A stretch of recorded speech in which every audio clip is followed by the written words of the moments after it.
Board awards and presentations. As chair, I ask that you silence all of your electronic devices. And at this time, I would like to call the meeting to order. The time is 5:31. Dr. Moore, the floor is yours for a series of awards and presentations. Thank you, Madam Chair, and it is our summertime acknowledgements and celebrations. So we do have a scaled back presentations this evening. We do have one that we're going to reschedule, which is the Roselle Sportsmanship Award. So we're going to reschedule that when everyone is available to do that.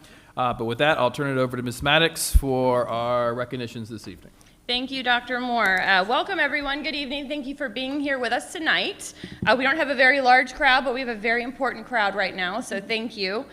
First up, we have our ACP recognition, and just something really special about this program. I actually went through the ACP program. I always like to bring that up because however many years later, 15 years later, here I am. But that program is special because we allow our educators from other subject areas.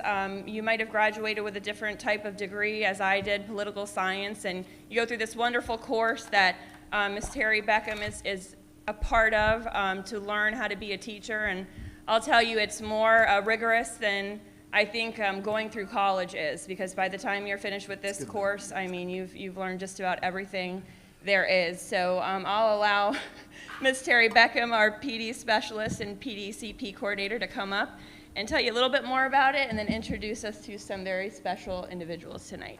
Ms. Beckham. Good evening.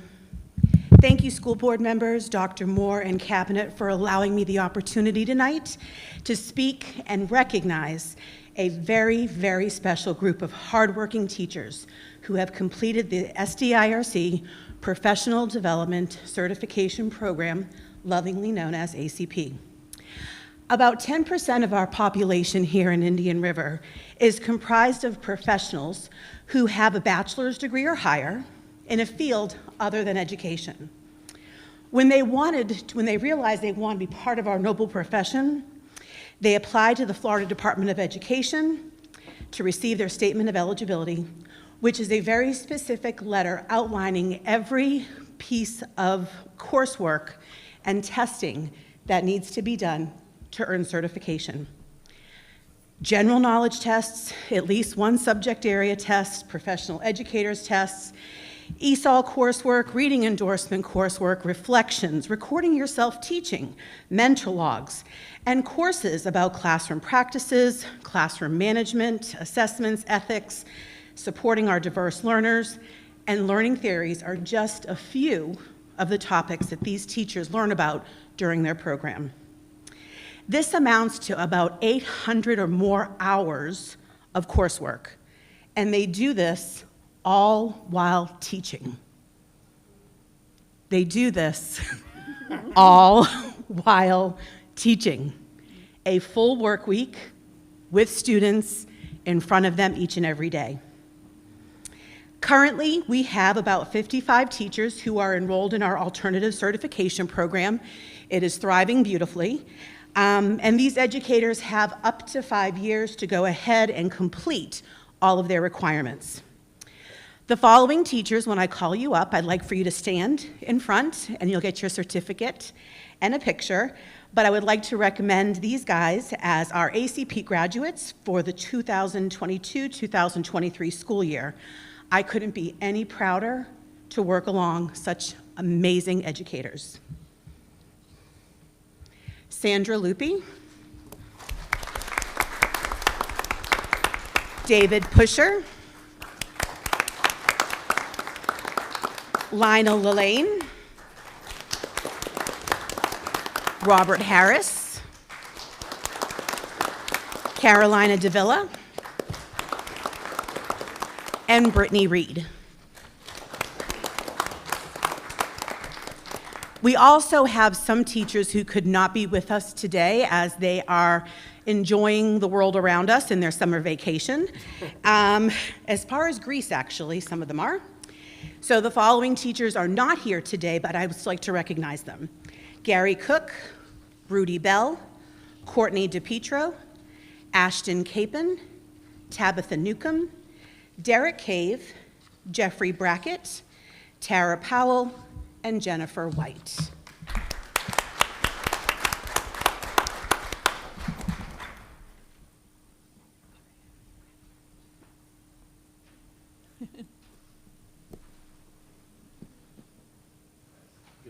bear on them.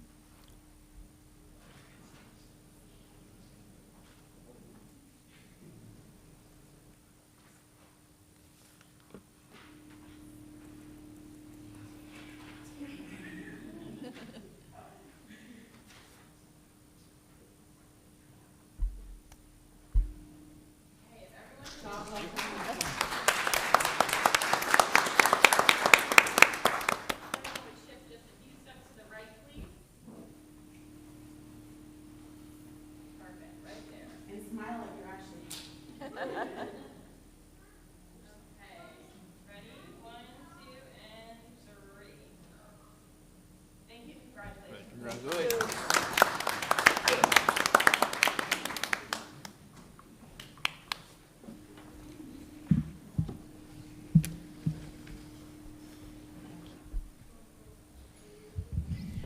So it is the season for retirement, and that brings us so much joy, but at the same time, it is sad to see so many people go. Not too many, but quite a few people who have made such a giant impact on our district over the years. Our union recently had a retirement celebration at the River House for our retirees, and on June 2nd, we were able to recognize our retirees at a nice plate of dinner at Captain Hiram's in the Tiffany Room. We hope that all of your celebrations have been very special. We were able to get a couple to come in tonight because the rest are, traveling the world or already doing something super exciting this summer. But we are very happy to say that we have Miss Kathleen Rich from Finance with us. If you'd please come up.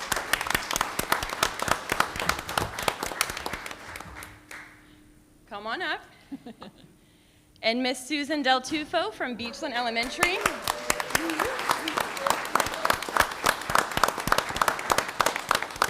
And I believe that is all we have. Mr. Carver was not able to make it. So let's give these ladies a giant round of applause.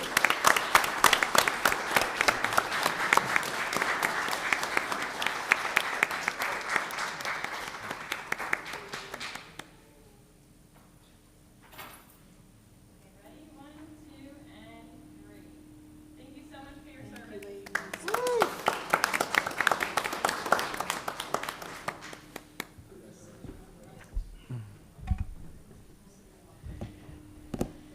And Kathy's still working away in finance, and Miss Del Tufo, she just couldn't leave us. She had to come back and do summer school as a principal. So thank you for giving us a little bit more time with you. All right. Next up, we have our Casual for a Cause presentation. For those of you who are not familiar with Casual for a Cause, each month we choose an organization that's on our yearly Casual for a Cause calendar, and our students, teachers, and staff members, in exchange for a donation, they get to dress down that day out of uniform. And last month, we recognized the Mental Health Association, and I'm proud to say that our students, teachers, and staff members, I did this for a reason because it's always very bulky, raised $1,723.58 for the Mental Health Association, and we would like to present that tonight to Dr. Phil Cromer, the CEO. Come on up. Dr. Cromer, that check is for you, and I also have real money for you as well. Would you like to say a few words about the Mental Health Association? Yeah. Go right ahead. Well, first of all, wow. I mean, I had no idea it would be that much. So that's nice. I think probably about 500 of those dollars are mine personally for all my boys. So I appreciate the Casual for a Cause initiative. Just want to say thanks. We really do appreciate it. Over the last few years, we've seen a real rise in the need for psychological services for our kids. So this money is going to go to a very important cause, and I'm just so thankful to all of you, and thank you for having me and choosing the Mental Health Association for this initiative in May. Thank you. Thank you. All right. Oh, yeah. Oh, great, yeah. That looked like a photo op. Ready?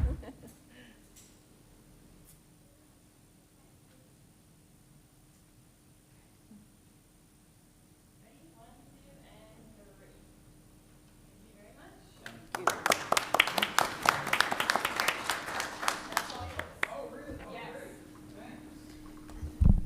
Association's not here. All right. Last but certainly not least, we have a video we've been hanging on to for a few weeks for you. It is about our grant that was received at Gifford Middle School from FPL.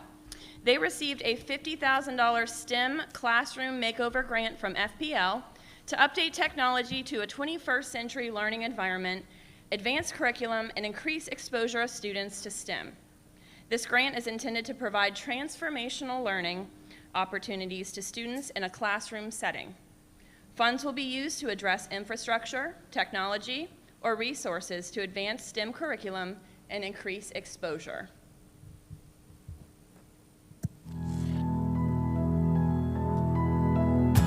Super excited to have FPL here today presenting us with $50,000 for our innovation workspace. It is a tremendous opportunity for our students and our staff here at Gifford Middle School. With this grant, it's going to allow us to extend beyond what we were able to do this year. So we are a part of a C-Perch robotics program through Embry-Riddle. We're going to be purchasing 8 3D printers, which are going to allow our students to do rapid prototyping using the principles of design to ensure that they have the best possible advantage at competing at a state, if not national level, with the Embry-Riddle C-Perch underwater robotics program. Having this opportunity to expose my students to cutting-edge technologies, cutting-edge processes and procedures that are out there in industry is phenomenal. It's a great opportunity, and I can't thank FPL enough. At FPL, we partner with our schools and teachers because quality education fuels Florida's growth and economic opportunities. Our Classroom Makeover Grant awards 5 schools a $50,000 grant each. This grant provides an opportunity for eligible schools to update technology and resources in a classroom to a 21st century learning environment. These grants not only create a new way of teaching, but also help your students be exposed to new technologies. In Gifford Middle School, you are one of our 5 chosen schools for the 2022-2023 school year. Congratulations. We cannot wait to see how you will transform your classroom and how much your students will learn and benefit from the new technology you receive.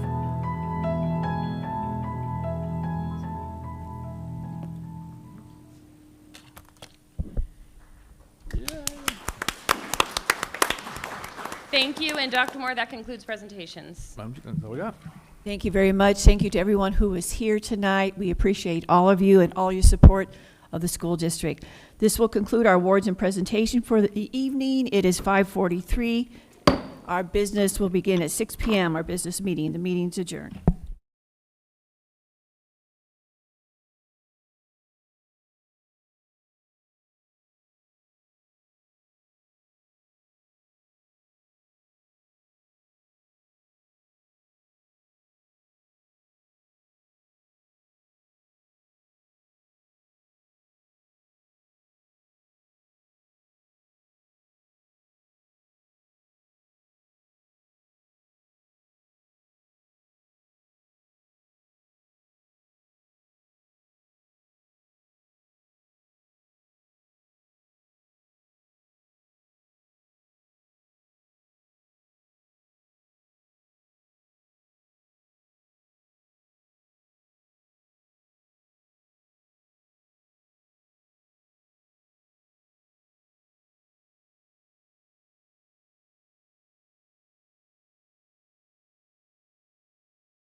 Today is Monday, June 12, 2023, and I'd like to call this meeting to order. The time is 6 p.m.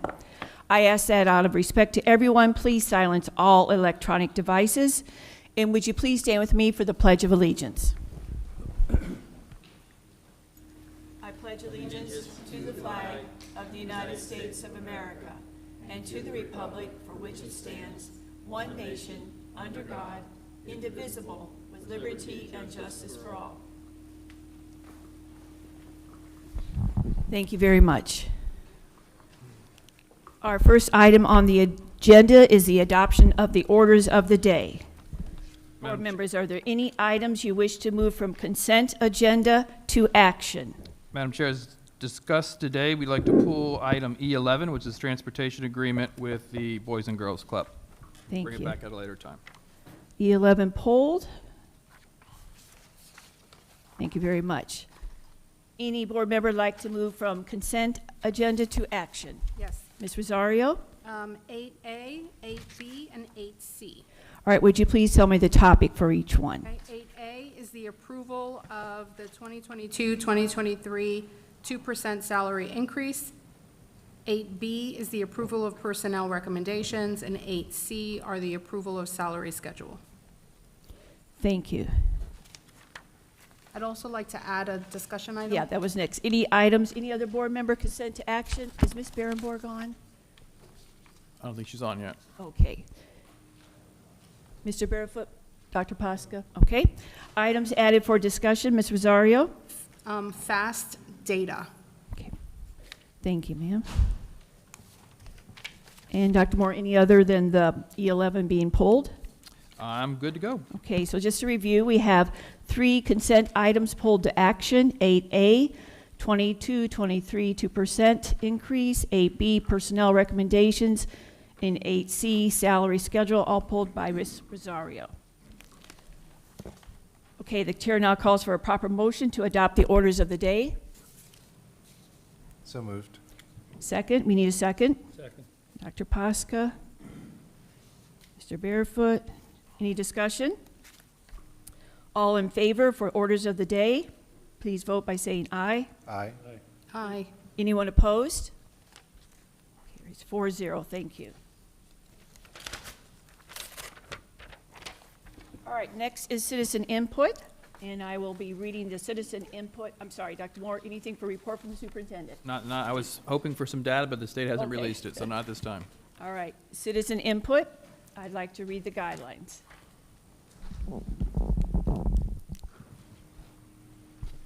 Each statement made by a member of the public shall be limited to 3 minutes duration. Person will be recognized in the order in which the requests were received. The time shall start when the speaker is at the podium, and the school board attorney will be the official timekeeper.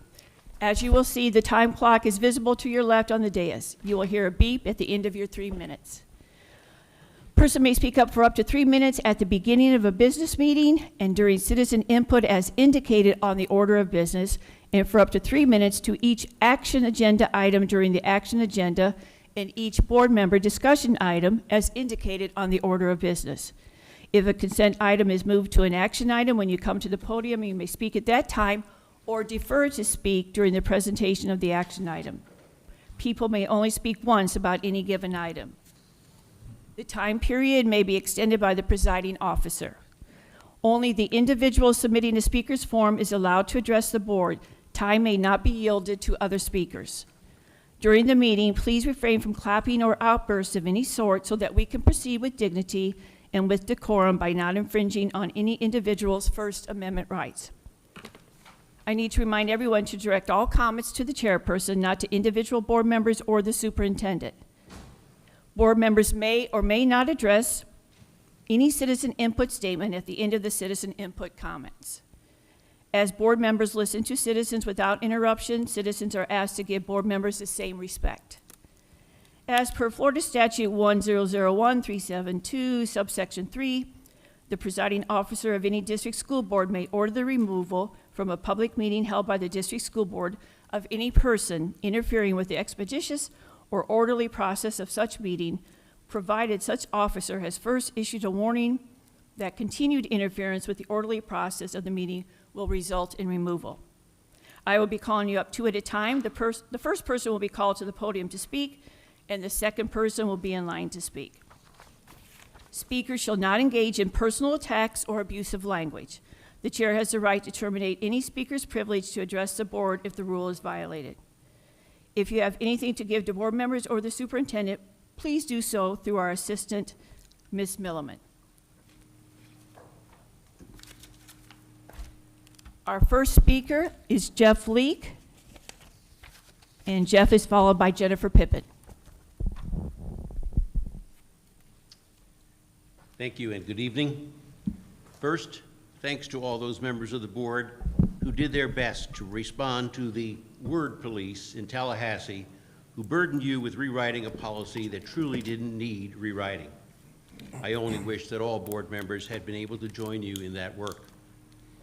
2 years ago, I retired after a 50-year career working with students and colleagues to advance learning. During that career, I also worked with Board of Education members in order to support student learning. There were obstacles, but we worked with each other to support our students.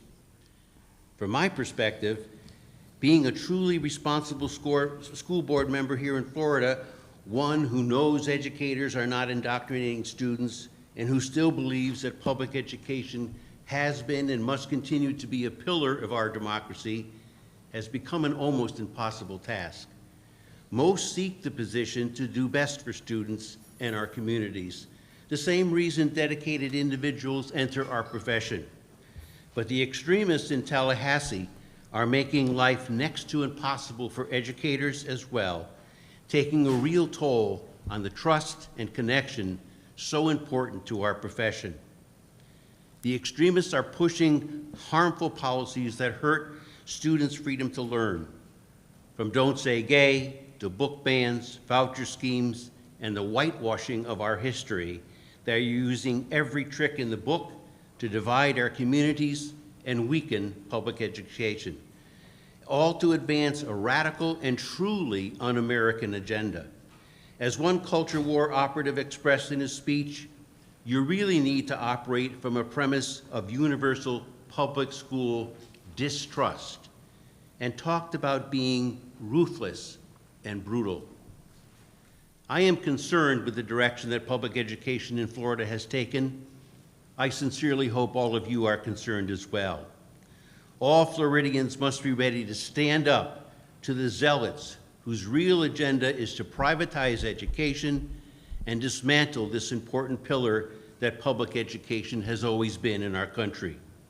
We don't need to be ruthless and brutal.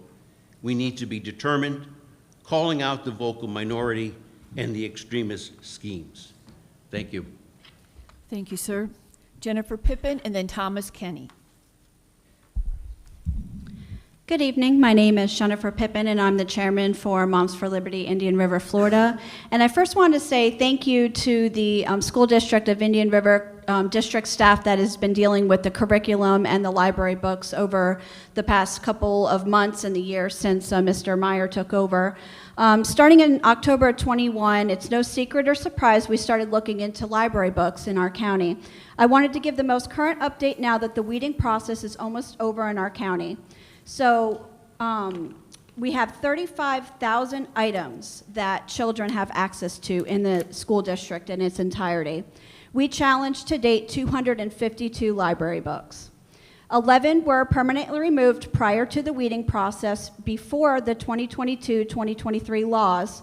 4 books were lost, and 41 books have been permanently removed from January of 2023 to current for being pornographic, sexually explicit, critical race theory, and or not being read by children for 5 years or damaged per the DOE training. So 52 books permanently have been removed in total, and once we verify the remaining books on our list have been checked out by children in the past 5 years, they're still going through some of the weeding process, we will continue to challenge those books. We've spent almost 20 hours this month alone cross-referencing from Follett to Insignia, the new library program, and seeing what books are still on the Insignia program to see if we do need to challenge them, because if not, then they've been weeded and been removed.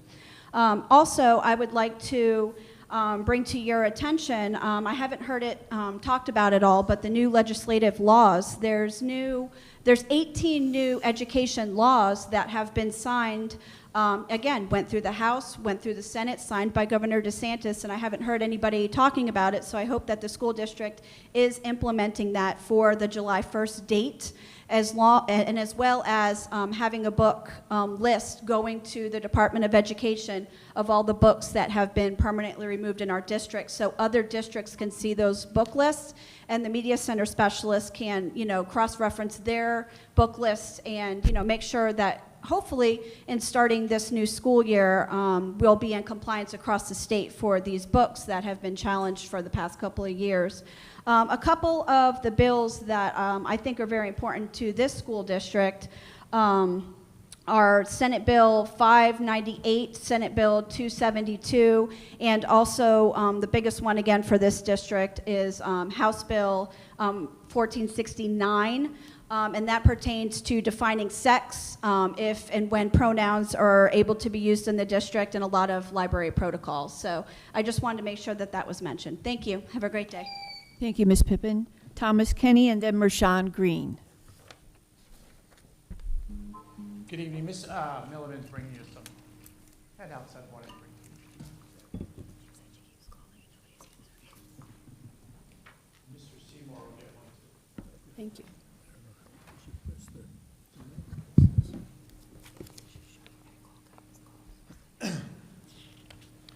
What you have, oh, there you go. Good evening, y'all. What you have here is something from our website, and I want to thank personally Dr. Moore for putting this data up. It's very comprehensive, and actually once you figure out how to search this, some people would say it's rudimentary, others would say it's not. It's very comprehensive in my view, and I think it's awesome. I was watching the work group committee on Saturday, or the 3rd, I guess it was. Sorry, Pause. Mr. Can we Kenny. pause his time? We should just start over. Yeah, you just lost three Excuse seconds. me, just a moment, ma'am. Yeah, I'll respond to him. Just want to make sure she's okay there. Sorry for the interruption, Mr. Kenny. What's going on? We're trying to get Ms. Berenberg online. She's been trying to connect Yeah. here. Oh, gotcha. Working very well. Hello? Okay. How do you put it? I should have emailed. Can you hear us? Hello? Can you hear me? Yes, we can hear you. Let me put her on mute. Hello? I'm trying. I don't know why. Can you hear us? Can you hear us?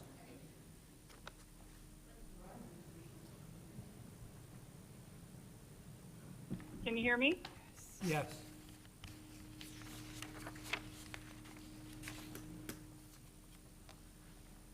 Just mute her for now. We've got to go. Oh, it's not me. All right, Mr. Kenny, you can begin again. Thank you. Okay, can we just reset the time? Yes. So what you have here is a handout, and I want to commend Dr. Moore for doing this data. It's very comprehensive. It's awesome. I was watching the work group committee, the long 6-hour meeting you guys had on key performance indices. And this has to do with the extracurricular stuff, because I'm very confused that they would even be asking you to do this by school, because the agreement, the joint plan here, says that the school district will continue to operate under the requirements of the 67 order, which requirements were not changed by the 94 order with respect to extracurricular activities, which mandates that no student shall be segregated or discriminated against on account of race or color or any service activity program, including athletics or other extracurricular activity, and all such programs conducted by the school district shall be conducted without regard to race or color. And the discussion turned to, well, what is the participation? And it's very easy to find. You just go on there. And the first page here is the overall participation by race. So 28% of whites, 30% of blacks, 22% of Hispanic, 25% of other, Asian 34%. And there was a little confusion that 34% of the participants were Asian. No, it's 34% of Asians. And at that point in time, there was this thing, a talk going back and forth between Asians and black students, and it was a really weird conversation. And the NAACP person said that 98% of black kids would probably be in football, basketball, and track and field. But this data shows that's not true. and that Asians wouldn't participate in sports. Well, if you turn to page 2, you'll see our sports. Now, I just did this really quick. I ran down and grabbed all the sports I could see on there, and I put them in. And if you look, black students are participating the most in sports, 10.9, white 10.7, Asian 9.6. Well, that's cool. And then other at 9.5, Hispanic 6.7. A real good bell curve for the district. Awesome. Good work, guys. But hey, I thought 98% of the black kids are going to be participating in 3 sports. Not true. If you look at the academic on the next page, granted, Asians 13.3. Now, I don't know if all these are academic clubs. I did this pretty daggone quickly, just to get a feel for the conversation you guys were having while I was watching it. Other 10.6, black 10.1, third by only a half point. It's amazing. Good stuff. Once again, a very great bell curve, participating higher in academic activity than their white counterparts at 8.5. I bring this to your attention because there's this thing about equity or equality. Equality of opportunity for all or equity. And equity means this. It was written by a public administration guy named Frederickson. Equity is an administered political economy which shares are adjusted so that citizens are made equal. Thank you, Mr. Kinney. That's communism. Thank you, Mr. Kinney. Okay, Marshawn Green, followed by Michael Marsh.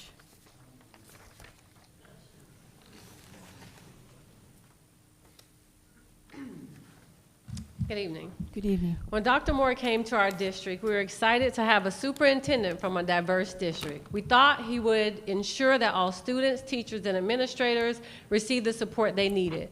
Instead, what we got was a superintendent who accelerated the culture of racial discrimination. Dr. Moore is moving Ms. Furnett from Dodgertown. He will tell you he is doing what is best by kids. However, was it best by kids not to support her during her tenure?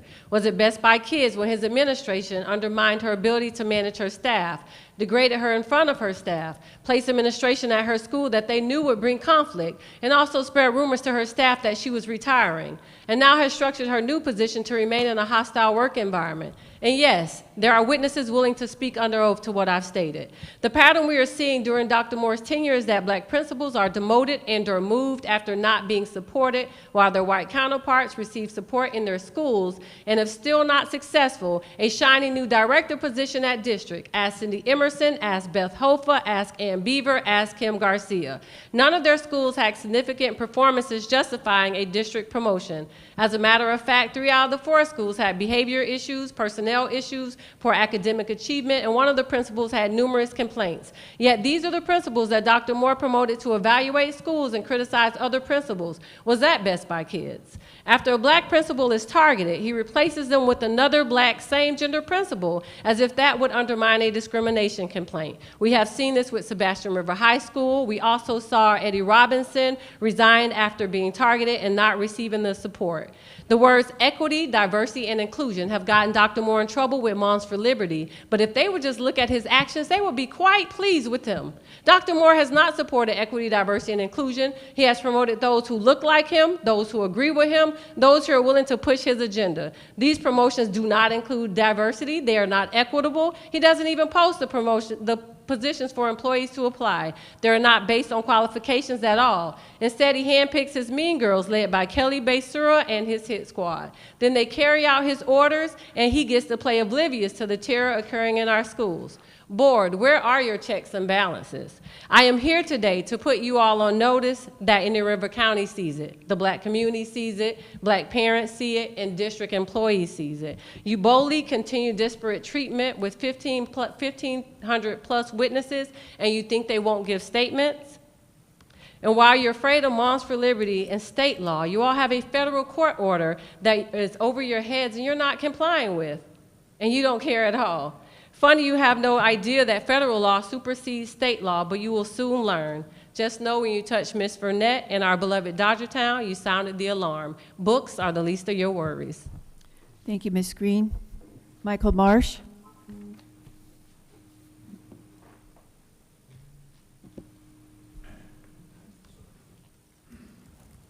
Good evening, Michael C. Marsh, President of Mike for Liberty, Indian River County Chapter. Happy Pride Month, Juneteenth, or as Moms for Terror would call it, Hell Month. Speaking of Juneteenth, we need a proclamation. I've looked at Orange County, and I've looked at Broward County. Not too far where we got our amazing superintendent. We can do it. I've been in talks with our NAACP and also a couple board members. We need here in Indian River County a proclamation for Juneteenth. I would like to say Pride, but that's going a little too far here in Indian River County. Now, let's go to Zero Eyes. I watched a workshop and I was appalled. One thing that we cannot hold off on is the safety and security of our children, all children. And I listened to a presentation from the experts of safety and security and had to hear that board was not involved or invited. But my question is, was the board ever prevented? And the answer is absolutely, positively not. Once again, leave it up to the experts. There's no time that we can wait, whether it's Zero Eyes or anything else. Oh, but artificial intelligence is so bad. Give me a break. Our safety and security, there is no waiting. Next, speaking of Dr. Robinson, a moment of silence for an amazing principal that should still be at Oslo. Though I support a lot that takes place at this district, I will make certain Oslo Middle School will be fixed. I promise that. Now let's talk about Robert's Rules of Order, because apparently the school board attorney can't do that. We need to spend $750. Now I will do a public records request right now through Dr. Posca, and I want to know if there's been any communication with Ms. Rosario or anyone involving this particular position. But thank you to Dr. Posca and Mr. Barefoot for saving us $250. That is just in my thought process, board. Now, let me make this clear. I will not stop, shall not stop, and can't stop. I think P. Diddy said it best, can't stop, won't stop. This is my God-given right to get up here and speak during citizen comment. It will never be infringed upon. Through the chair, you're more than welcome to weaponize the school board attorney for a second time and send me a letter. Send me any letter you want, and I will respond to it. I will talk, I will break my record. Not 10 times, I'm shooting for 11. That is my goal. It is absolutely disgusting that we can harp on things like safety and security, our First Amendment right. Whatever happened to the reading, writing, and arithmetic? Did we forget that? Did we lose that? Everything is so confrontational. It's disgusting, absolutely disgusting. You hear about equity. It's so funny to me that all the people talking about equity and the books and everything else, is there dozens of parents, where's all the African Americans that are coming in here saying, oh, this equity and everything else? Disgusting. Thank you. Juneteenth and Pride Proclamation, Doc. Thank you, Mr. Marsh. Board members, any comments? Citizen input? Yeah, I have a zero, just for the record, Zero Eyes just passed, 5-0. Just for the record. So board members are entitled to give their opinions and their thoughts, and that's what having a meeting is all about. It was on the agenda today. Wasn't it just on the agenda? Yep. Yes, ma'am. It was on the workshop. You look confused, so I thought that I said something wrong. There was no action item. It was a workshop, so it was consensus, but wasn't an action item. When is that coming back to us? No, it was on the agenda for, Tonight. was it It not? was on the consent agenda. Correct. My understanding, we're just doing public input right now. We have not yet gone to the consent agenda, but it does appear on the consent agenda. So, Yeah, but, okay, Go ahead, Mrs. point Zaria. taken, it hasn't been approved yet. Okay. got it, because we're still in citizen input.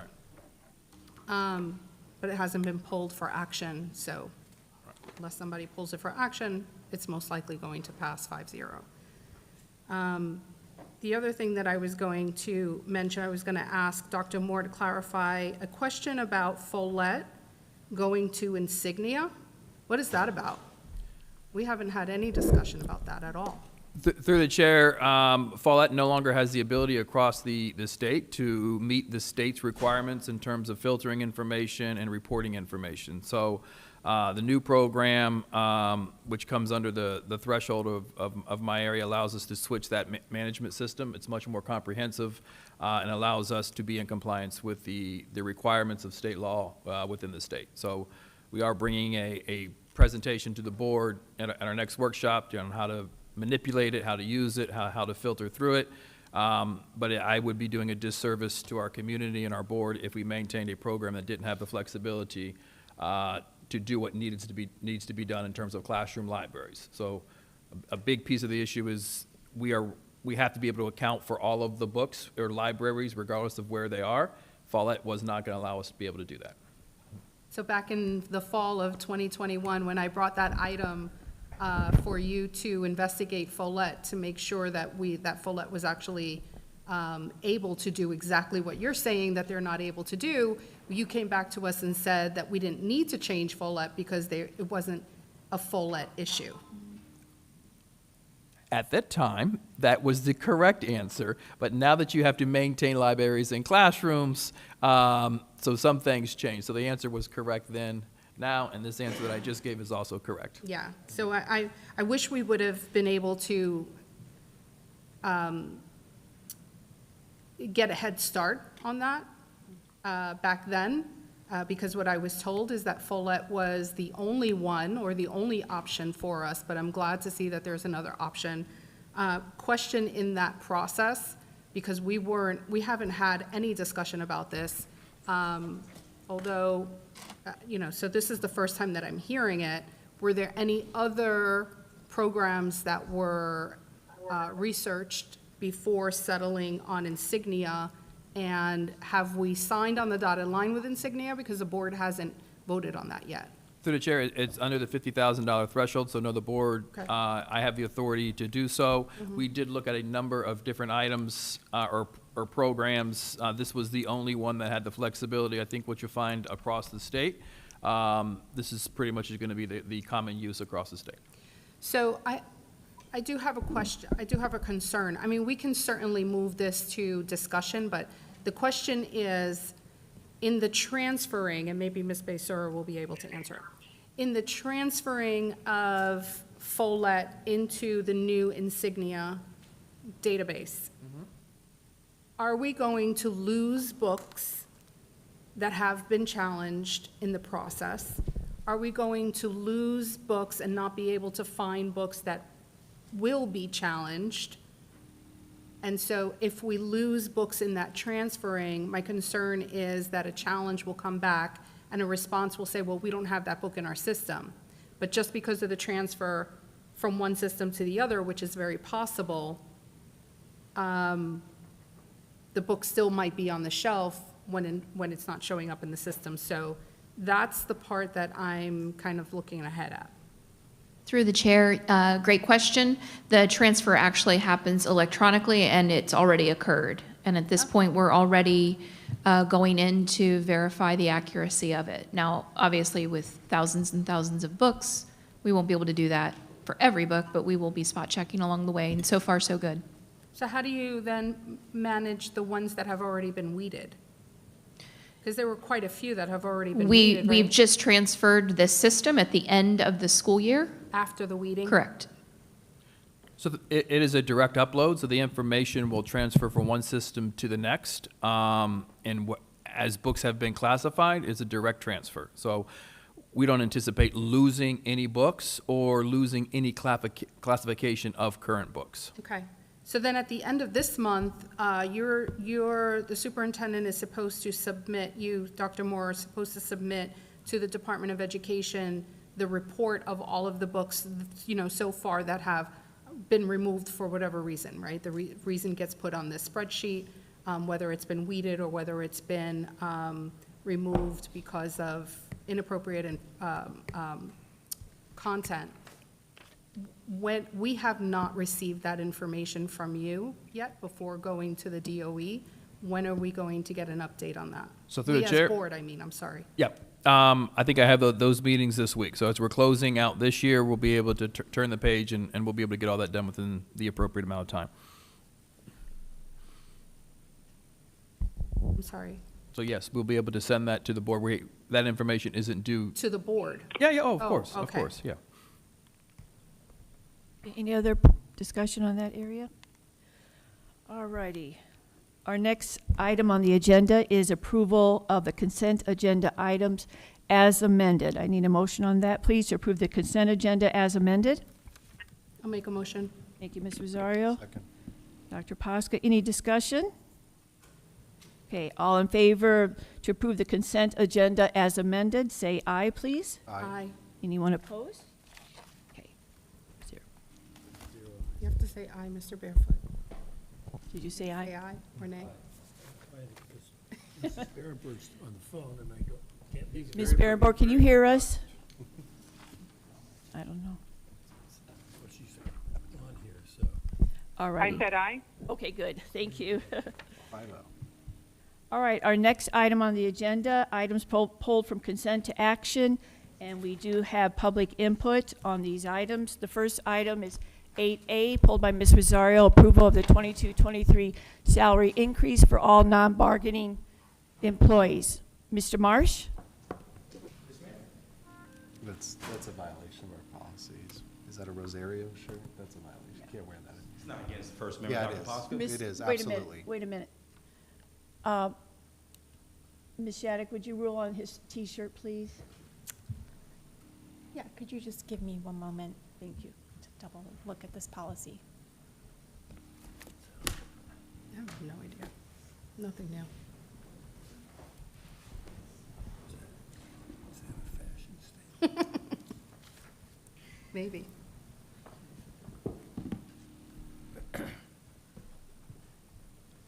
It's probably supposed to be something intimidating. Are you aware? No, I.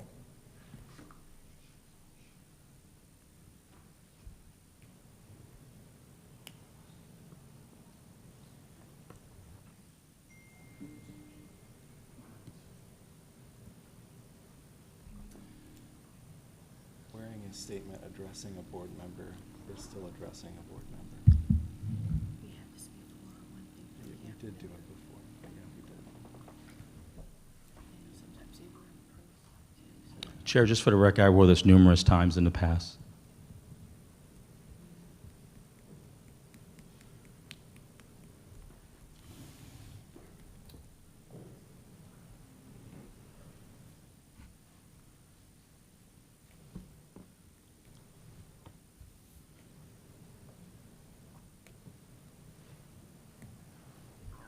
Madam Chair, Yes, ma'am. may I call for a brief recess while she looks this up?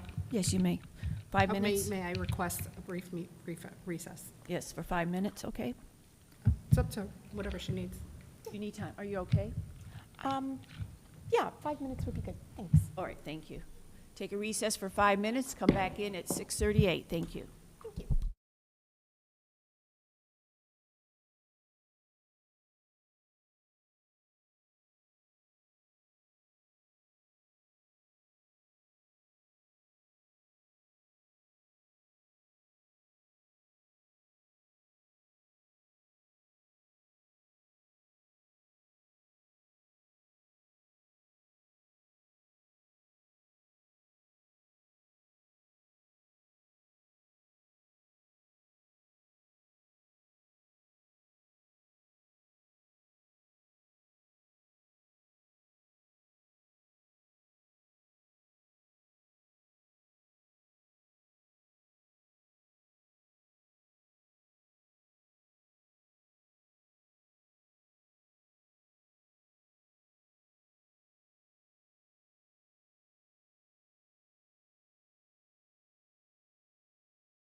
session.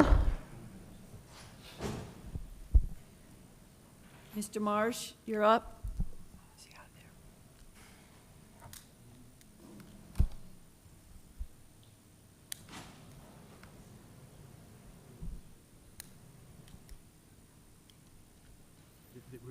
Okay, Mr. Marsh, the item we're talking about right now is 8A, approval of the 22-23 2% salary increase for all non-bargaining employees. I'm sorry, can I wear the shirt though, Doctor?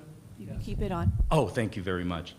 After that, I completely forgot what I was going to say, and I don't want to waste any time, so I'm going to text my attorney, and I don't want this time for this particular one. I like to do B and C, though, if I can have a moment. Thank you. Okay. Okay, Dr. Moore, this was pulled from consent to action. This was your item. So please, let's do this one by one. This first one, 8A, give us your recommendation on the item pulled. Thank you, Madam Chair. As you know, this is for our non-bargaining employees. They are the only employees for this fiscal year that have not received an additional compensation. They are not represented by a union. They work solely for the board and myself. These are budgeted funds that we had set aside in order to ensure that we had these funds available, but we wanted to manage our finances over the course of the year in order to ensure that we can provide this compensation, this rightful compensation for some of our hardworking individuals. So it is a 2% increase for our non-bargaining employees, and it would be retroactive for this school year. All funds are budgeted and available. Thank you. Okay, we need a motion and a second to go into discussion on this one. Need a motion? Make a motion. Thank you, Ms. Rosario. Second? Second. Thank you.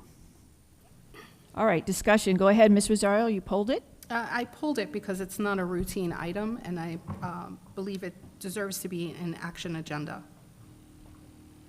Be in as an action agenda. Okay, so we've gone from consent to action. Do you want to move forward with that? Yes, ma'am. Okay, go ahead. Make a motion to approve the 2022-2023 2% salary increase for all non-bargaining employees. Okay, second? So moved. Any discussion? Okay, all in favor say aye. Aye. Aye. Aye. Anyone opposed? Sorry, thank you, Ms. Berenborn. Anyone opposed? Okay, that carries 5-0. Okay, the second item pulled is approval of personnel recommendations. Mr. Marsh, you'd like to speak to that item?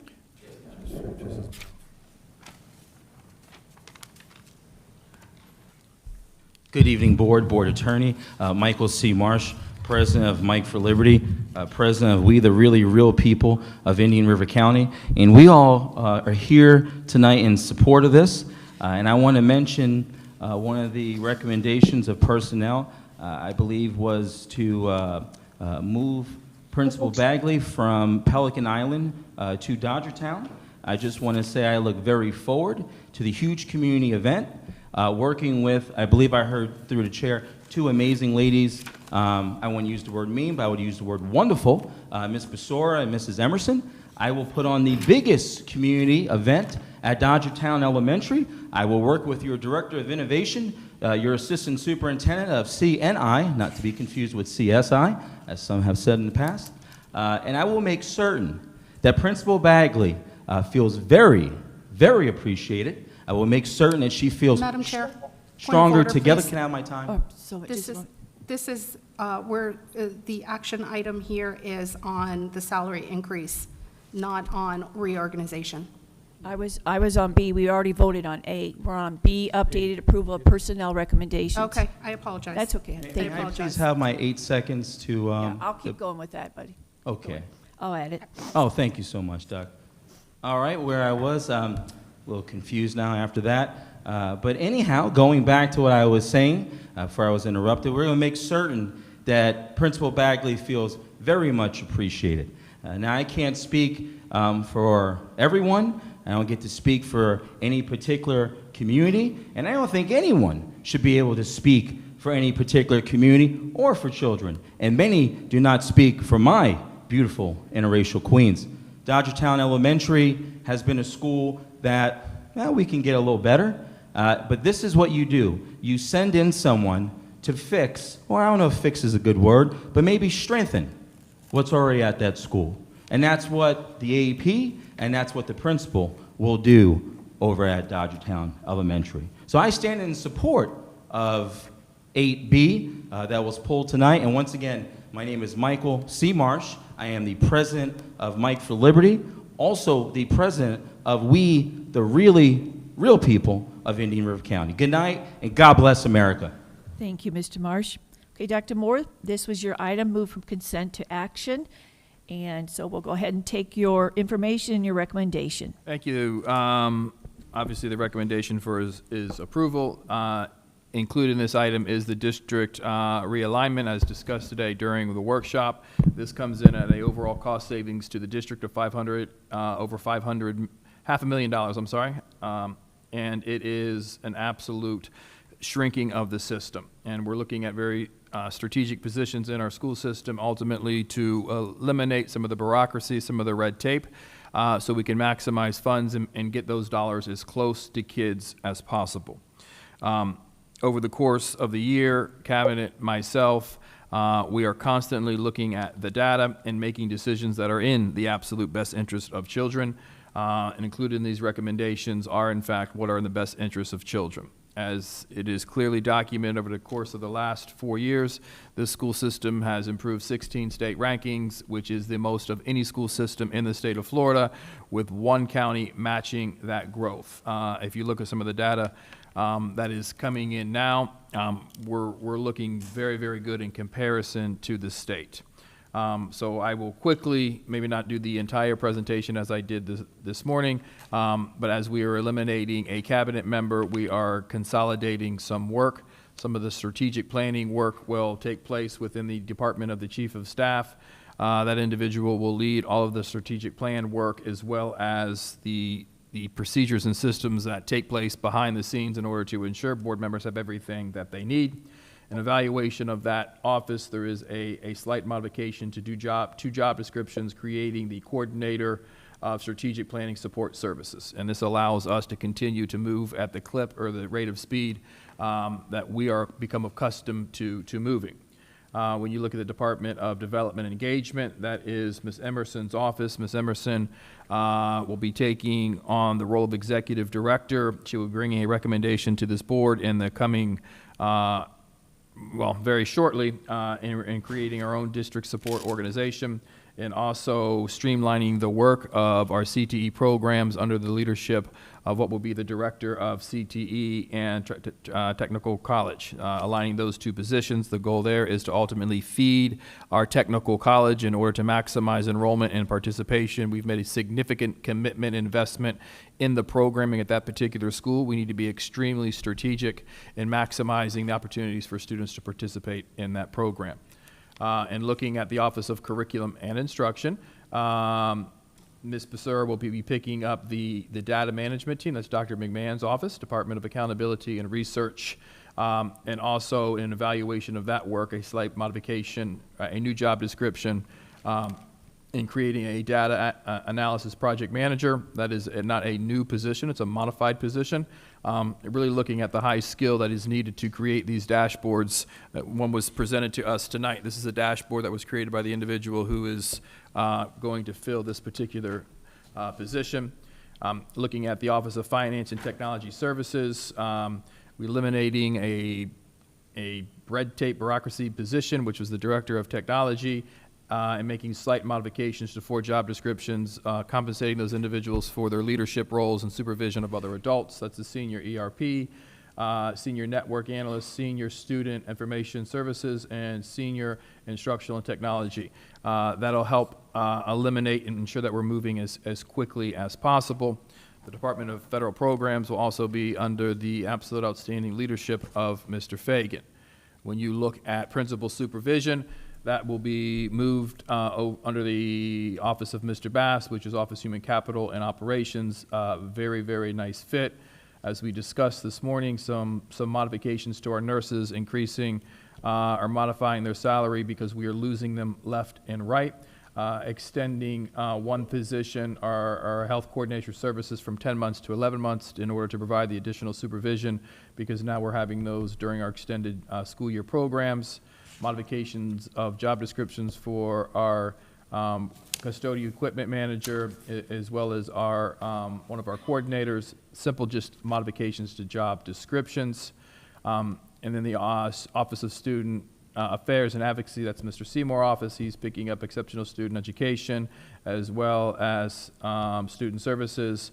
Nice coordination or alignment of work there in order to ensure our students have everything that they need to walk into our schools and feel comfortable and safe so they can focus in on the learning. That is the item as it's presented. Okay, we need a motion and a second for a discussion on this. I make a motion? Thank you, Ms. Rosario. Thank you, Dr. Posca. All right, discussion. Ms. Rosario, you pulled it. You can go first. I did. Other than it being a non-routine item, a motion, I am going to make a motion for the division of the question. A motion for the division of the question is used to split a motion into separate parts, which are debatable. This motion here before us is applicable when each of the parts, although relating to a single subject, is capable of standing as a complete proposition without the others. A motion to divide the question must be seconded, is not debatable, and requires a majority vote. So I move to divide. Do you want to go to?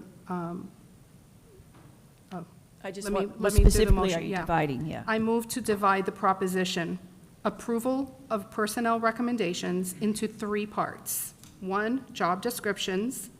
2, amended personnel recommendations. And 3, amended summary of the district restructuring and realignment. All right, in order for that to move forward, we need a second. Can we clarify, we're trying to change the current policy that we're voting on, or we're trying to change something for the future? It's not changing, it's separating the items that are in one, because each one of those items can stand alone for a vote. So it's bifurcating the vote. Okay. And would you repeat those 3 areas once more, Ms. Rosario? The same 3 areas, it's not changing anything, it's the same 3 areas that are included in this item. Number 1 would be job descriptions, number 2, amended personnel recommendations, and 3, amended summary of district restructuring and realignment. So you want to vote on each of those individually? I do. We have 27 new job descriptions. That's a lot of job descriptions that we should rightfully vote on separately than the personnel recommendations. All right, we would need a second to Ms. Rosario splitting into 3 areas for this policy. Well, I made the motion. Okay, and we would need a second. Yes, ma'am. I know you made the motion. We would need a second for this to continue in these 3 policies. Is there a specific concern you have about a job description or? I have a concern, but once we get the second and we go into discussion, I can share my concern then, which I don't mind. But it's just with one of those items, I do have a concern. Is there any reason we can't talk about it now? Only because it's not part of the Roberts rules, but, I mean, if we can decide anything that we want. Well, it's discussion on, whether or not we go ahead with this. I just want to know where we're going. Well, it just needs to be, we're going to vote on it in the end. It's just a regular vote. So the second we I'm just- not offering to change anything. I want to Right. be able to separate those items that indeed can stand on their own. One being the 27 different revised and new job descriptions, which do not happen on a regular occasion. That should not be a part of the personnel recommendations, for sure. And then, of course, the third item is the district restructuring and realignment, which is a completely separate item, too. What happens is you want to kind of bulk all these things in one and then do one vote for all of them, when that doesn't give board members an opportunity to share their thoughts on either of those items that can stand alone. That's all. So we would need a second, Ms. Rosario's, to move forward with the discussion. Or if there is no second, then we go back to what the superintendent recommended. Everyone's looking at it. Is there a second to Ms. Rosario's motion? Okay, there's no second on that, Ms. Rosario. Okay. All right, so would anyone like to make a motion to approve the personnel recommendations as stated by the superintendent in the workshop and this evening? I'll move it. Okay, Second. second by Dr. Posca. Any discussion on that? Okay, all in favor of approval of personnel recommendations made by the superintendent, please say aye. Aye. Aye. No.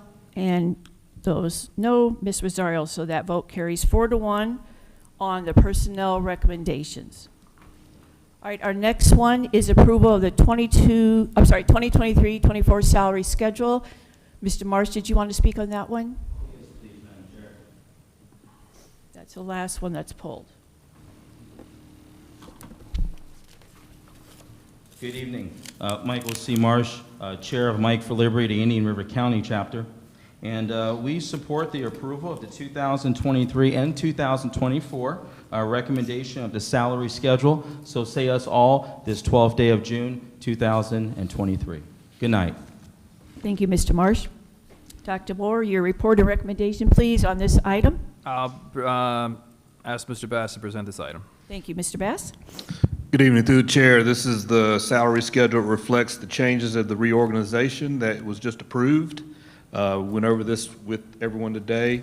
Dr. Moore's already made reference to some of the good work that was done to raise our nurses' salaries, which is going to be very beneficial for ultimately the students in our school system. Also, another reflected change in there was due to the 1% salary increase that was awarded to CWA that was not reflected in the previous salary schedule. We did go through and look at the guest educator and miscellaneous pay section, which would be on starting on 24, and we get over to the area ESE, interim school psychologist.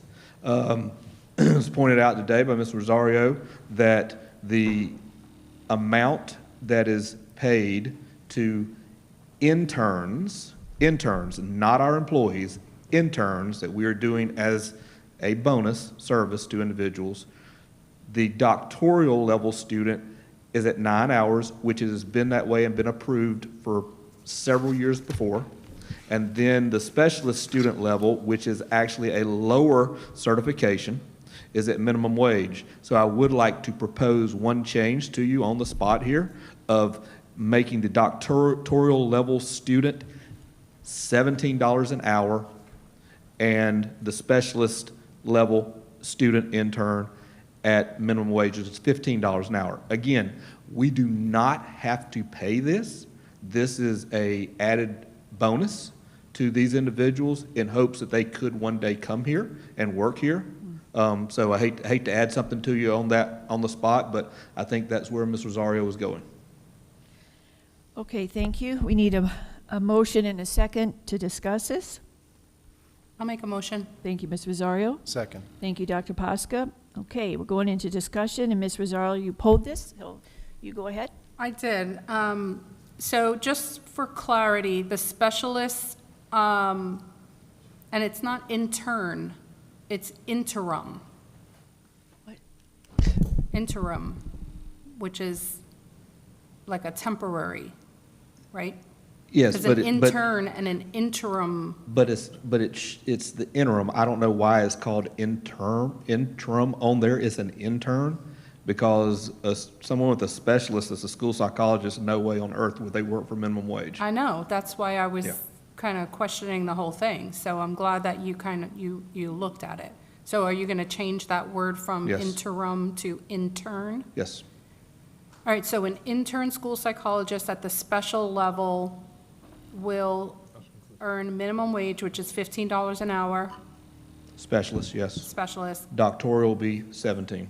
Doctoral will be 17, and the student worker is also going to stay at 15? Yes, ma'am. Minimum wage. Okay. I brought this up earlier for anyone who wasn't there. Thank you for that. I'm glad that you kind of looked into it because I saw the discrepancies in the wages here. Also bringing to note the starting salary or the starting for support staff is only increasing 19 cents for the first year, starting. I just think at some point, we need to really take a look at this. We negotiate But- with them on Wednesday. Yeah. So, no, this is, If you're referring to the chart back at the beginning, yes, I am. yes, that's That's- CWA. Okay, gotcha. All right, so I'm good, thank you. Any other discussion on that? And Mr. Bass, for me, just having it changed right now, I just want to make sure. What exactly are you changing on the pay scale? Yes, ma'am. The only thing we are changing in the section guest educators and miscellaneous pay, starting on page 24, we go over to page 25, at the top of 25 under ESE. First of all, we're going to change interim to intern. Then specialist level student, current minimum wage, which is $15 an hour, that stays the same, but we'll insert the number there. Then doctoral level student, $17 an hour from 9. Do you know how many of those we have on a regular basis when they come in? Any idea? None. Okay, okay. Any other discussion, board members? I do. Okay. Maybe now that'll change. Yeah, as soon as we Maybe- take it out, we'll get one. Maybe So- now that someone sees that they're not going to get $9 an hour for an interim or an intern position, they might decide to stay with us. I'd like to ask something else, Mr. Bass. We talked earlier about the scribe assistant supplement of $3,000. Can you add in there that it's a one-time annual supplement? Yes, Because that's not in here. yes, we'll do that. Thank you. Okay. Would you like to make a motion, Ms. Rosario? I would. I'd like to make a motion to approve the 2023-2024 salary schedule. To include the, Just- to include the, To include the amendments. Yes. Do I need to explain the, say the actual amendments? Okay. To include the amendments of paying the specialist level student the current minimum wage at $15 and a doctoral level student at $17 per hour.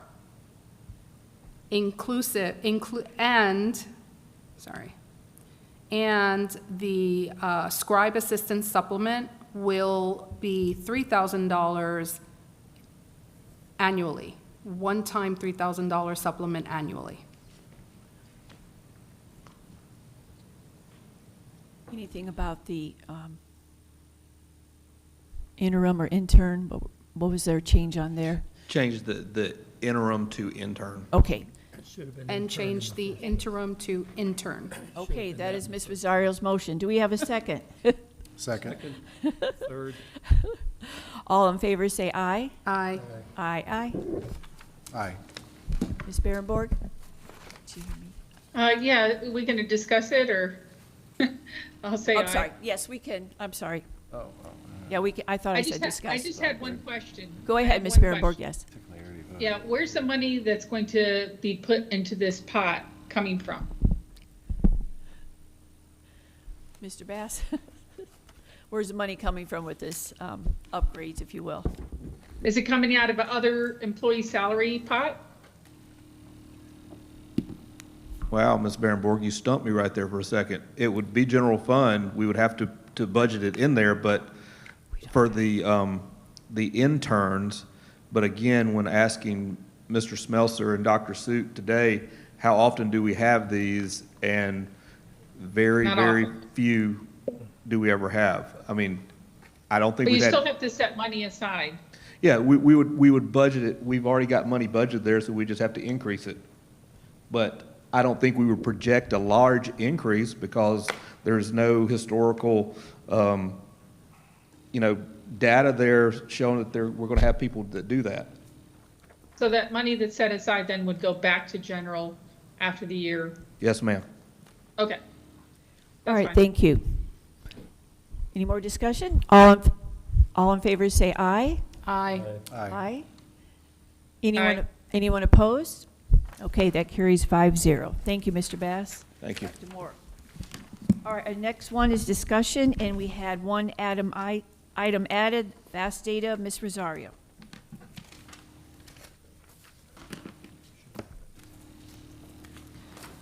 I just wanted to just talk a little bit about the data that was provided to us. I requested some data of the superintendent, and it was shared with board members on June 2nd, I believe it was, on the FAST and the math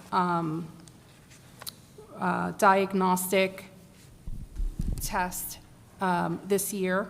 And you board members, you were all given the first, the second, and the third scores, or the scores in which the students took first at the beginning of the year, in the middle of the year, and then at the end of the year. And one of the reasons why I questioned the data at our last meeting, which I didn't think was appropriate for us at the time to discuss, because there was a comparison between this year's FAST and last year's FSA scores. And there is no comparison between the two tests. So it's like comparing apples to oranges. The question types are not comparable. The entirety of the test is not comparable, which is why there were changes in the testing. The other test was a once-a-year test. This one now that we have it occurs 3 times a year, and it's actually somewhat of a diagnostic. So it really can help drive instruction, and when you test a student at the beginning of the year, per grade level, you're actually testing them. You'll see, for the most part, if it's done correctly, that the students are not going to, for the most part, excel at the beginning of the year, because the test is showing test types or question types of what they would study within that grade to come. So if they're starting 5th grade, their test is going to have questions, 5th grade questions that would occur along the continuum of the curriculum for that year. And the same thing is true for all of the grades. So with this, what we see is a real accurate indication of how students began their the first time at the beginning of the year, last year, and where the students ended this year. And I have to tell you, it is really nice to see. I'm very happy to see the growth. And if you look at it, we'll just take Beachland, for example, which is the first on the list for the ELA FAST. At the beginning of the year, students scored at 38. This is overall, not by grade. Overall, students scored at 38%, and this is 3 or higher, right? Those who scored at a 3 or higher. And then at the end of the year, they scored at a 68%, showing 30% growth, which is fantastic, right? At Dodgertown, we were just talking about Dodgertown. Dodgertown, at the beginning of the school year in ELA, English and reading, the students scored at 11%. At the end of the year, they scored at 43%. So they made a 32% increase. At the Liberty, we'll do Liberty Magnet School. They started at 43%, which shows that the kids knew quite a bit at the beginning of the year overall. And then at the end of the year, they ended at 70%. So they made a 27% growth increase, right? Growth. Pelican Island, I believe Pelican was the largest growth increase. They started at 16% and they ended at 58% of 3 and higher. So my point in that, well, let me go to the math before I make my point.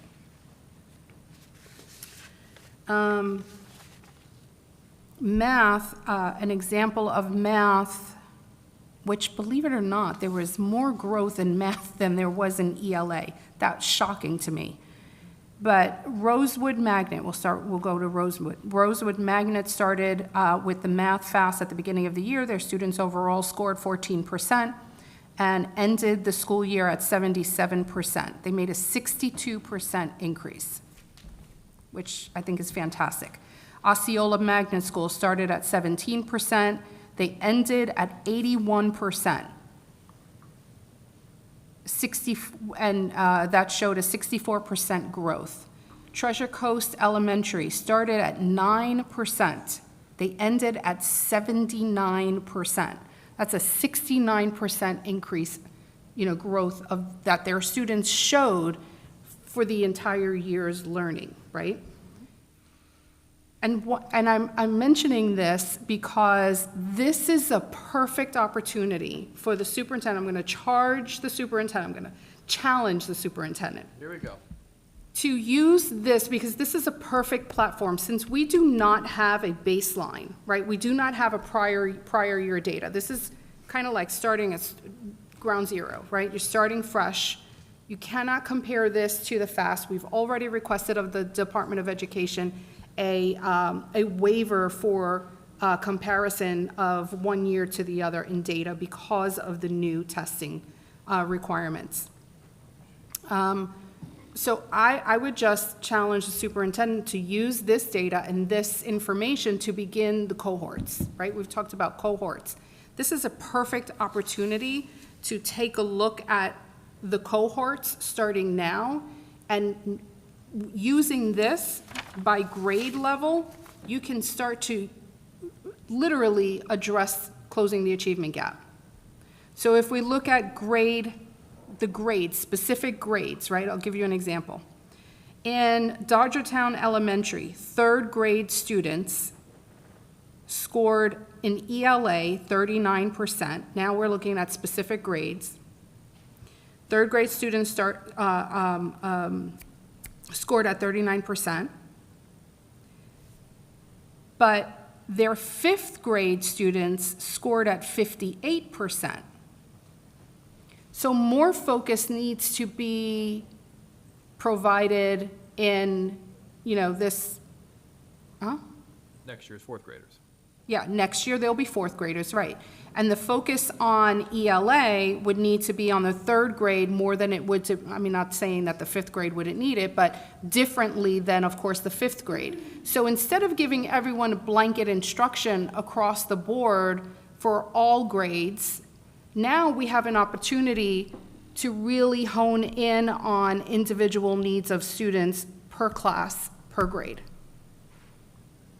Does that, Dr. Moore, I'm going to toss it over to you. I'm going to toss the ball over to you because I see such an opportunity here for really addressing now tracking these kids, right? Tracking those that are in the third grade, in the fourth, in the fifth, and really looking at that growth from this year to then next year's fourth grade. And we can see that increase in them, where they started at the beginning of the year and where they ended, and then compare that with next year's fourth graders. Just an example.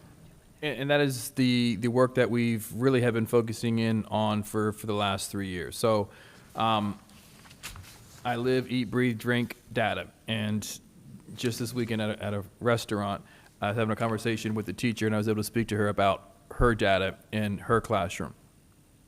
And Ms. Rosario is right. We're shifting from a year in which we're shifting from one standard to a different standard. But the reality is you use data to drive instruction and have a deep understanding of the impact that the instruction that a student was exposed to and the impact that it had on kids, and how do you shift or modify the teaching or differentiate the teaching in order to make sure you're hitting that student to get them on standards. I think when you compare this data just in terms of how we did in comparison to the state, you're going to see some very, very significant things. You're going to see our third grade, which is we are 10 percentage points above the state in third grade. That's never been in our history. It's a different standard, but we can only compare ourselves to the students across the state who took the same assessment. So there is, same thing in math, as it was just stated, the growth is significant in math. That's not the same for when you look at the state across different band levels in math. New standard, new curriculum, the onboarding and support provided to that curriculum was very strategic and very supportive, both from the principal, assistant principal, instructional coach, and teacher area. So we're seeing significant growth in terms of the depth in which our teachers and our principals and administrators can focus in and talk about that data. And as we move forward next year, which is, I believe the point Mr. Rosario was making, we need to talk about the growth of all students from where they were last year to where they would be next year. What's not captured in this data is, are your level 5 students continuing to maintain level 5? Your level 1 and level 2 students, are they growing to become level 3s? We're not capturing all that growth yet, but as we move into next year, we will hold ourselves accountable to the growth of all students, whether they are a level 1 or whether they are a level 5 in both ELA and math, and use the systems that we've created to evaluate the impact of instruction in real time, have real open and honest conversations about what we can do to reteach or modify instruction to ensure each and every single day we're continuing to see the numbers that Ms. Rosario is expressing today. Dr. Moore, Dr. Moore, would we be able to, and I know the answer is yes, but would we be able to select the options in Power BI to reflect the information that we're looking for when we're searching for this data moving forward, so that it's not the way that it's traditionally been, obviously? So if you're looking for cohorts or if you're looking for groupings, can we ask that the data be created in a way that you can select all third graders across the district and then track all third graders, whereas now I don't think that we have it set up that way? So as we move into next year, the answer is yes. And we did not have it this year, but we've had it in previous years.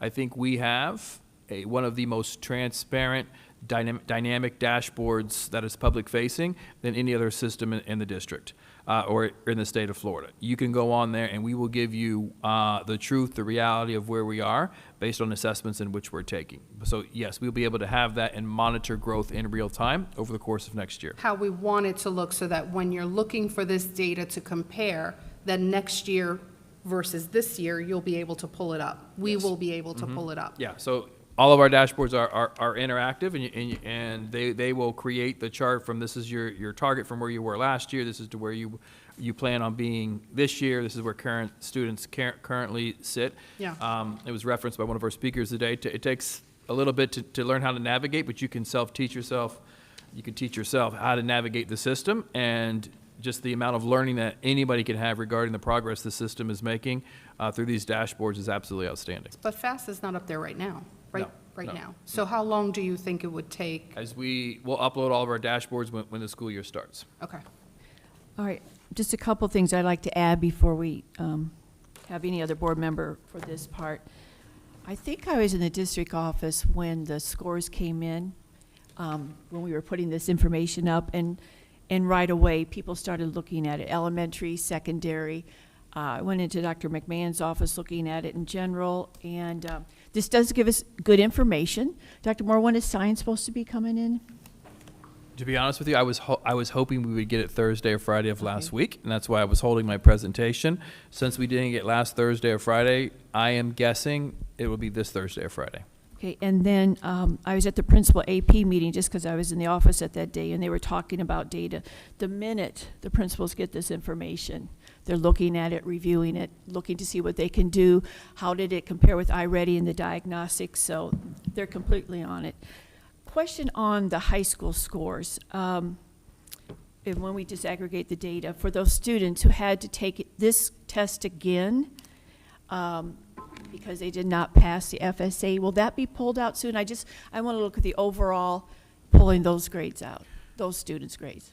So through the chair, the state did provide a level of leniency in allowing students to take this fast and created a concurrent score, which was level 3, Right. in order to pass and receive a diploma for this year. So given the fact that that was done so late in the year, it was a absolute gift for a number of our students. I want to say, I'm afraid to say, and I want to say it was like 37 students were able to benefit from that. Don't quote me on that number, but it allowed those students to earn their high school diploma. And the shift that the state made regarding concurrent scores Yes. was very, very, very thankful. I know the high school principals were very Yes. excited about that. And this data does give you good information about the first test that you take to the last test that you take for language arts and math. And, you know, I think one thing we don't do well in public schools is pat ourselves on the back. And we need to pat ourselves on the back because it's a new test. It was taken 3 times. You know, there's a lot of pressure out there for students, teachers, and administrators. And I'm very, very pleased with how the district did. Look forward to the science scores. And I know this is a question that is looking at school grades in December, or what are we saying here? So the state will be looking into that, and I feel like I'm know. talking. You are a former principal, so principals are very eager to make a prediction in terms of what their grade would be. They've already made them. They have, but they're looking at what the scale was last year. Right. So 61 or 62% of the points was an A last year. Right. That bar may raise to 65 or 67, or it may go to 59 or 58. The state is going to do that regression study to determine what that threshold would be. That's why it's going to take so long before we have any letter grades for the district, the schools. All right, Ms. Berenborg, any comments? I'll make sure I don't forget. No, I'm great, thank you. Dr. Posca? Good. Mr. Barefoot? Ms. Rosario? No, I'm good. I'm very happy to see that based on the information that we have, though little as it is, that the FAST is effective and is truly representing our learning standards and what our students are supposed to be receiving per grade level. Thank you very much. All right, before school board member matters, Dr. Moore, any closing comments? No, ma'am. Okay. School board member matters. Ms. Barefoot, would you like to go first? Sure. I attended the Treasure Coast Council of Local Governments meeting, and it was interesting. We had the St. Lucie County lobbyist that works with Tallahassee kind of give an overall of everything that happened in Tallahassee this year. And it was kind of interesting. I wrote down a couple of things that she said. The state budget, 40% of the state budget, 40.38% goes to health and human services, and 25.9% goes to education. So those are the 2 biggest chunks out of the budget. And this year, there were some big changes, of course, a lot of changes for us, but 22 million was put aside for homeless housing grants, which is kind of interesting. And broadband, a lot of money put in broadband for helping families that don't have access to the internet. So that's great for our students that have that. Affordable housing, a huge amount of money went towards that, but it's spread across the state. So when it gets down to us, it's not so huge. However, there is something called Live Local, which is a rental housing grant, which I'm sure Ms. Christopoli is going to be accessing for us. The Indian River Lagoon got some money, Treasure Coast Food Bank got some money, but that Live Local Act gave us $711 million across the state. And so hopefully we'll see some of that to help our teachers for rentals. Good. The other thing that was interesting is House Bill 411 was for local redistricting, which means that they're not going to work around current board member seats next time they do redistricting. That's in 10 years. And then HB1 is, we still don't know the total impact from that. They're still trying to assess what it is. Just a little side note, Okeechobee High School is being rebuilt, and they're going to have a grand opening, and they're going to invite us. Then I went to also the zoning and planning meeting, and there are apartments going up around town, which is great for us and great for our teachers. And that huge apartment complex out on Route 60 is moving along very quickly, so we should be able to kind of key into that for helping our teachers with and our staff members for housing. Also, there is a really interesting parcel that is being developed on US 1, and it's going to be in Wabasso area. It's a park with a marine education center, and they're going to allow our students to go in there and learn. So that's the update that I have. Thank you. Thank you, Ms. Berenborg. Ms. Rosario? I don't have anything to report with regard to meetings or anything like that, but I would like to address something that was stated at the last special meeting. On May 24th, Mrs. Berenborg made a comment that board members who were not present essentially don't care about being there. In fact, the quote was, "Those who care to be here are here." And then there was a mention about being a working parent or not being a working parent. I really don't think that any of that was appropriate. I want to thank Mr. Barefoot for stating that he was going to defend myself and Dr. Posca for not being at the special meeting. No one knows, I'm assuming no one knows our situation or what we were doing or where we were. I mean, there could have been a death in the family. We could have been working. I mean, who knows? But that's not the point. The point is that we don't disparage one another, and we shouldn't use this platform to insinuate that because someone is not at a particular meeting that we do not care, because that couldn't be further from the truth. So, Mr. Barefoot, thank you very much for that. Thank you, Ms. Rosario. Mr. Barefoot? I don't have anything other than in a side conversation, at least it's interesting to me, and with Dr. Moore, but where we stand with the Citrus Bowl and the fields and the timeline for the track, and I don't know whether, would you be willing for people listening, or Mr. Bass, or, I know things are underway. Mm-hmm. I think people listening, I'm certainly was interested to hear from Dr. Moore, so. Absolutely. Just a very brief update. If you drive by the Citrus Bowl now, you will see trucks and wheelbarrows and all kinds of different things as they're moving or preparing to put in the turf.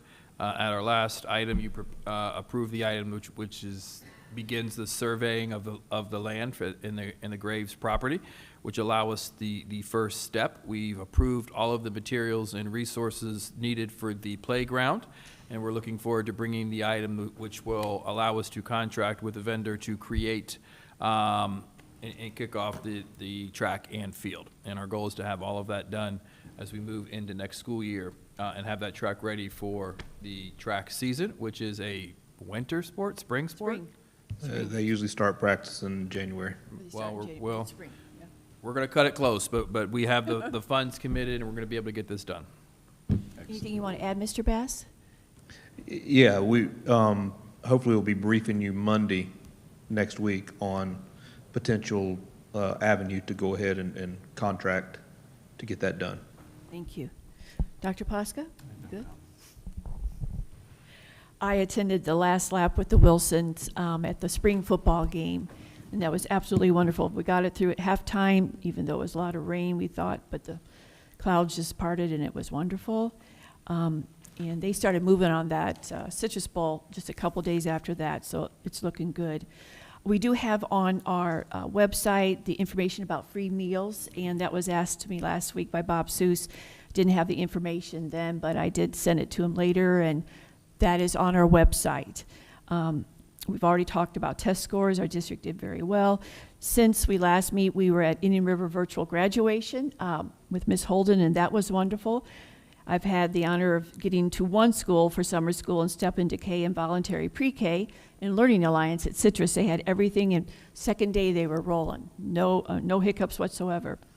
We had the DSEG work group on June 3rd. I thought we're moving forward and continue to move on that. The retirement dinner was excellent. Thank you, Miss. Thank you, Kristen. I'm sorry. And the team there and Miss Milliman. It was a wonderful event. The CTE signing event in Shark Tank, Miss Emerson was absolutely wonderful. I mean, those kids were just presented so well. Again, I said I stopped in one day and had the AP principal meeting, and they were looking at the scores, getting feedback, giving each other support. Dr. Moore was patting them on the back. I love the interaction. Reignite, which you met just a week after school ended with your administrators. I stayed for the first hour or so, and that was wonderful.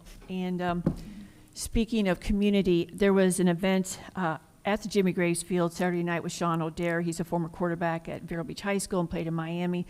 A free camp for students. We had Miami players, NFL, and they had stations, and it was attended by, I'd say, close to 200 students. It was wonderful. Yeah, it's the second year doing that.